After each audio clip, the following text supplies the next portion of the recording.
E continuando, pessoal, com a explicação do Faster RCNN,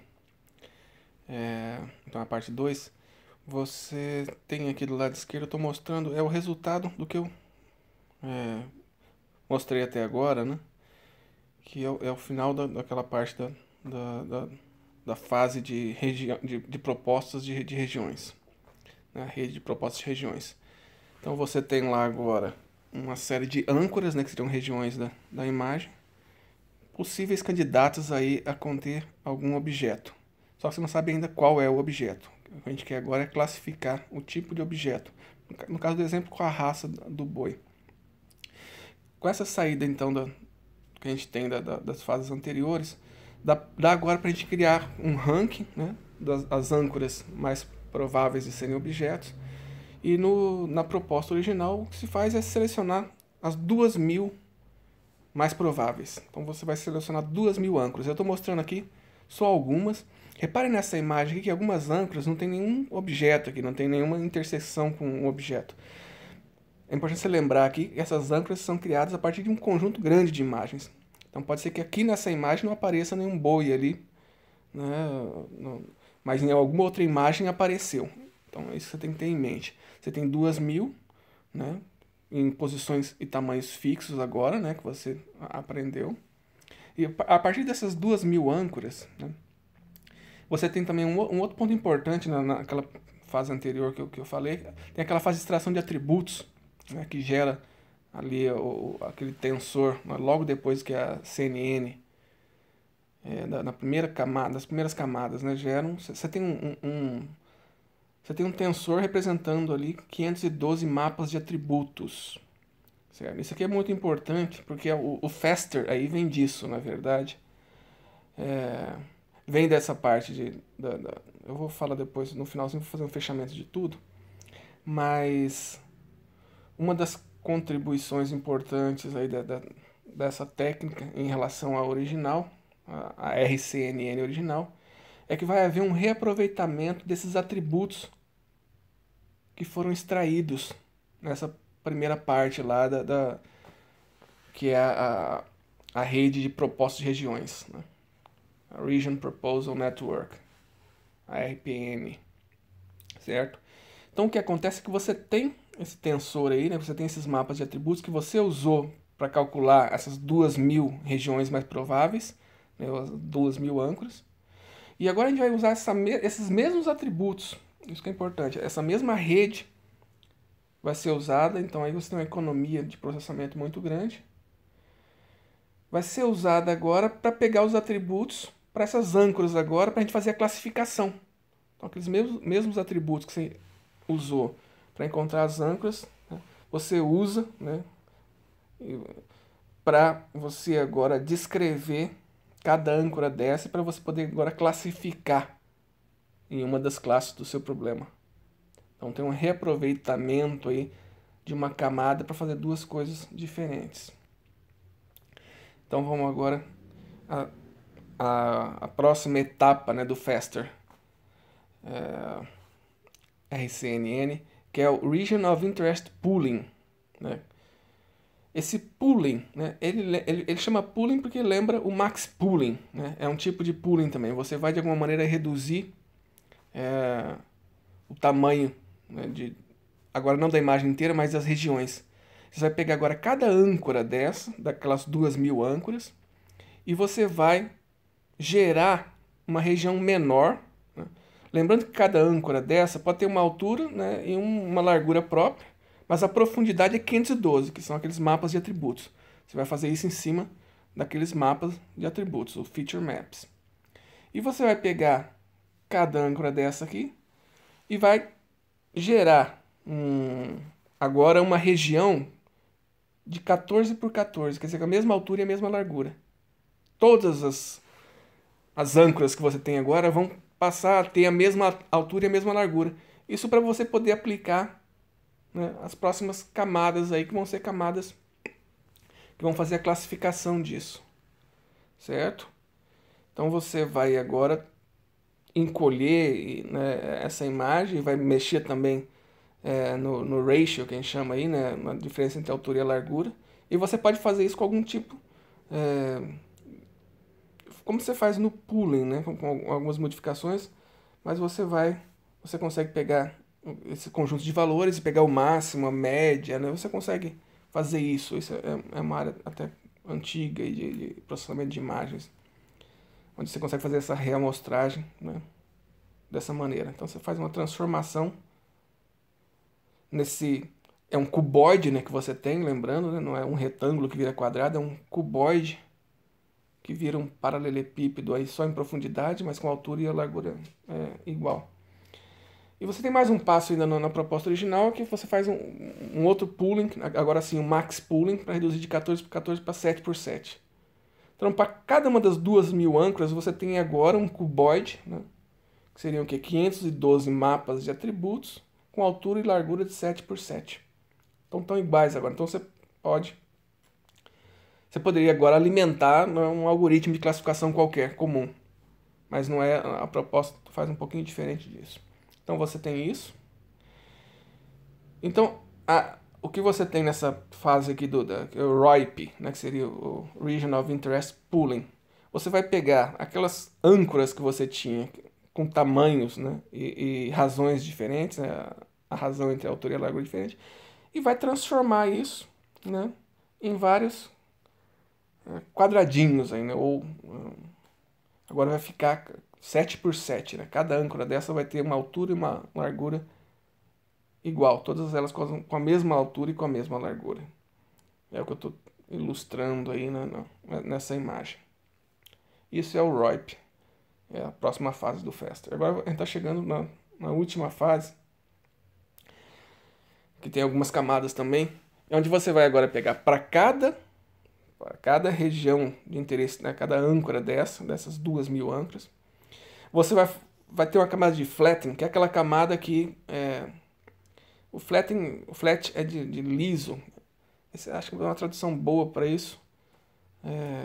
A forma de visualizar isso é como se você passasse um rolo compressor em cima, né, e você está alisando aquilo, né, você está achatando, né? É a camada de achatamento, seria uma tradução boa. Então, aquele cuboide cheio de valores vai virar um vetor só. Vai virar um vetor unidimensional. Tá? Cheio de números e atributos. A partir disso, você faz como as camadas finais, né, das redes convolucionais. Você tem lá camadas completamente conectadas. Fully connected aí. Então você pega esses dados, isso para cada uma, né, das regiões. Então você tem agora essas camadas completamente conectadas, né? Para cada região você vai passar por essa rede agora, para essa rede final. E você vai ali no finalzinho, depois dessa última camada conectada, você vai ter alguma coisa parecida com o que a gente tinha quando a gente fez ali a RPN, a Region Proposal Network. Você vai dividir em 2 grupos de neurônios. Você vai ter uma camada aí com 2 grupos de neurônios, bem parecido mesmo. Uma para classificação, só que agora ao invés de ter só fundo de objeto, você vai ter as classes que você precisa classificar, né? Que é um softmax aí, né? Como um softmax, onde você vai ter que saber para cada classe qual a probabilidade, né, daquela âncora, né, pertencer àquela classe. E você vai acrescentar uma classe a mais aí de fundo, de background, que você continua podendo ter o fundo.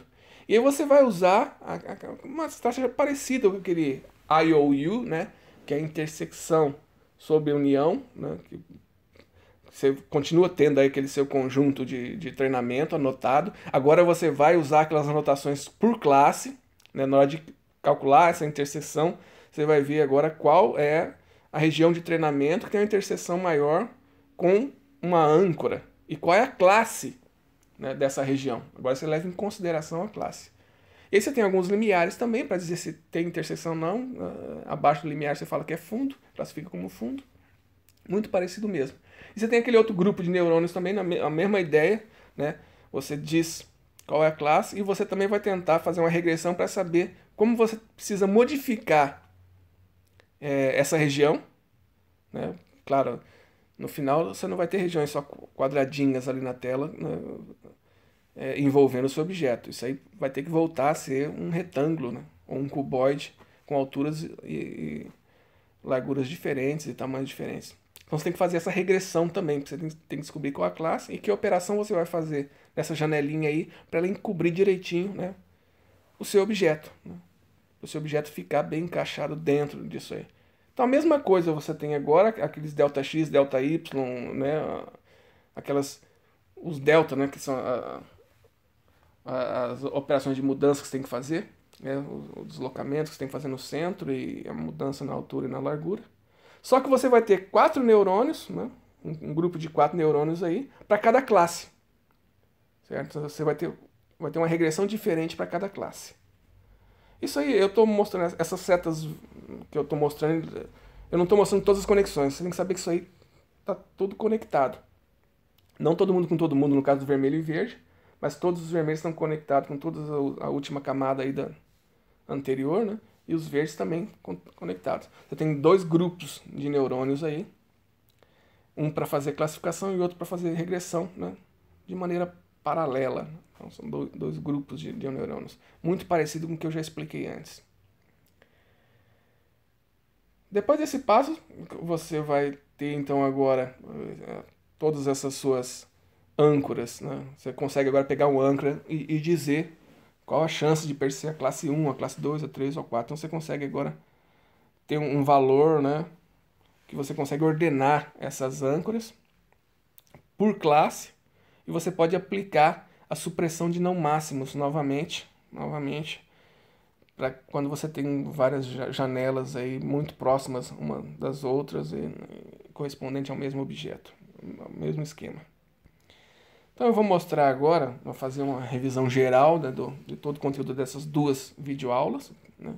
Então você tem a sua imagem de entrada. Dessa imagem você usa uma CNN normal, uma VGG, uma ResNet, eu escrevi VGG, mas poderia ser outra, para extrair atributos, né? Então você vai ter uma camada final.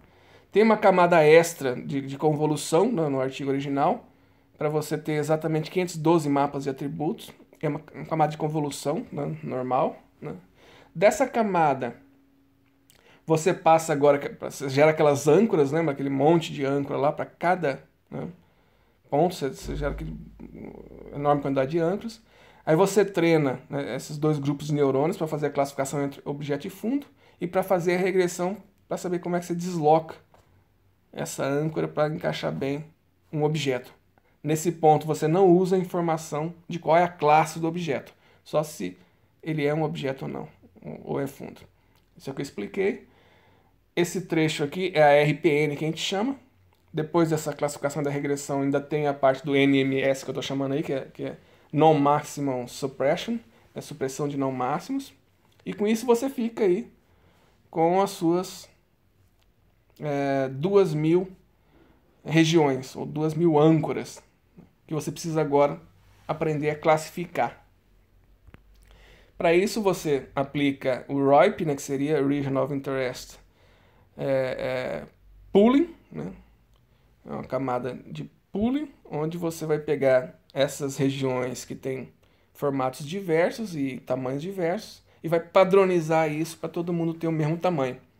Com todo mundo tendo o mesmo tamanho, você pode usar agora um esquema como eu acabei de mostrar, né? Você vai fazer o flattening ali, vai fazer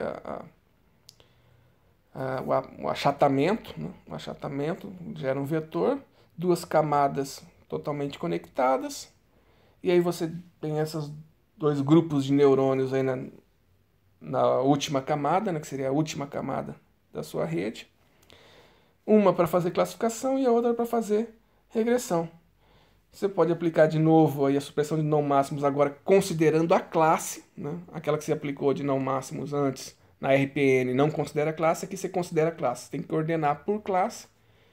E aí se tiver, né, várias âncoras aí, ou várias regiões muito próximas uma da outra, né, você pega a que tem a IOU, né, a IOU, que é a interseção sobre a união, que é aquela métrica que vai dizer o quanto, né, uma janela está sombreando com a outra, e com isso você consegue eliminar várias janelas muito próximas uma da outra para o mesmo objeto. Esse último pedacinho aqui, na verdade, ele segue basicamente o que foi proposto na RCNN. RCNN, que foi a primeira que esses autores propuseram. Com uma diferença que nessa última camada, lá no artigo original, eles usam máquina de vetor de suporte para fazer a classificação e para fazer a regressão. Mas depois eles tiram essa camada com SVM e passam a usar a rede neural mesmo. Então, RCNN seria esse pedaço. Quando você adiciona essa parte do pooling, né, das ROI, né, a ROI pooling aí, a Region of Interest Pooling, você tem a FAST RCNN, que é o segundo artigo desse grupo de pesquisadores. Então, já foi uma melhoria da RCNN adicionar essa ROIP, né, essa camada de pooling ROIP, né. E aí, quando você adiciona a RPN, você tem a FASTER, que seria mais rápida. Então, é interessante isso. Num período muito rápido, eles foram propondo melhorias ao próprio algoritmo até chegar na FASTER RCN. E aí tem, é claro, depois disso, mais melhorias, mas a ideia da FASTER RCN é essa. Tem essa. E é isso aí, pessoal. Até a próxima.